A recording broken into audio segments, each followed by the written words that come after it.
తెలంగాణ రాజకీయాల్లో ప్రస్తుతం MLA quota కింద ఖాళీ అయిన ఎమ్మెల్సీ స్థానాలపైనే అందరి దృష్టి ఉంది. కడియం శ్రీహరి, పాడి కౌశిక్ రెడ్డిల రాజీనామాలతో ఏర్పడిన 2 స్థానాలకు ఈ నెల 29న ఎన్నిక నిర్వహిస్తామని ఎన్నికల సంఘం షెడ్యూల్ విడుదల చేసింది. ఈ 2 ఎమ్మెల్సీ స్థానాల ఉప ఎన్నికలను అధికార కాంగ్రెస్ పార్టీనే దక్కించుకునే అవకాశం ఉంది.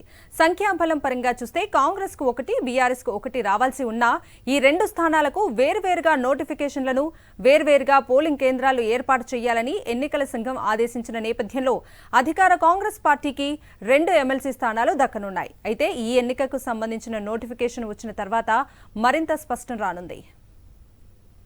ఇక ఇదే అంశానికి సంబంధించిన పూర్తి అప్డేట్స్ ని మా ప్రతినిధి రాకేష్ గాంధీ భవన్ నుంచి మరింత సమాచారం అందిస్తారు. రాకేష్,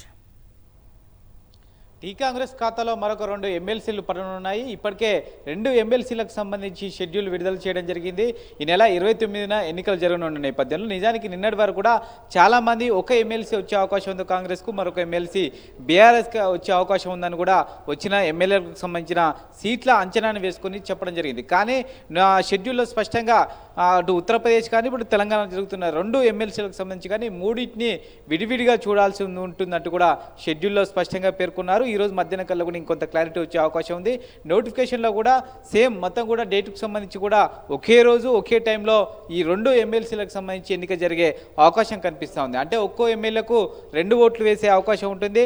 ఆ విధంగా చూస్తే కాంగ్రెస్కు 64 ప్లస్ సిపిఐతో కలుపుకొని మొత్తం 68 మంది సభ్యుల బలం ఉంటుంది. కాబట్టి 2 ఎమ్మెల్సీ స్థానాలు కూడా కాంగ్రెసే గెలిచే అవకాశం ఉంది. అయితే దీనిపైన బీఆర్ఎస్ అభ్యంతరం చెప్తా ఉంది. ఎందుకంటే ఉప ఎన్నిక కాబట్టి ఇప్పుడు సంబంధించి రాజీనామా చేసిన పాడి కౌశిక్ రెడ్డి కానీ, అలాగే చూస్తే సంబంధించి పల్లా రాజేశ్వర రెడ్డి ఇద్దరు కూడా ఒకేసారి ఎమ్మెల్సీకి ఎన్నిక కావడం జరిగింది. ఒకే రోజు రాజీనామా చేశారు.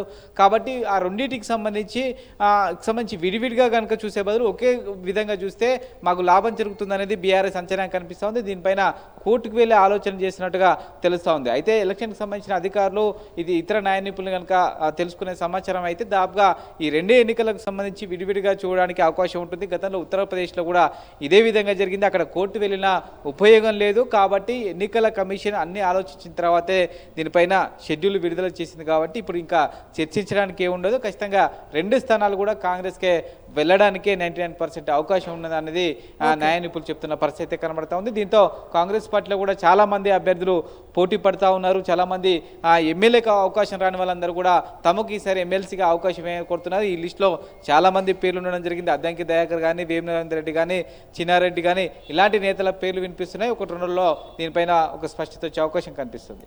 Right Rakesh, thank you for the updates.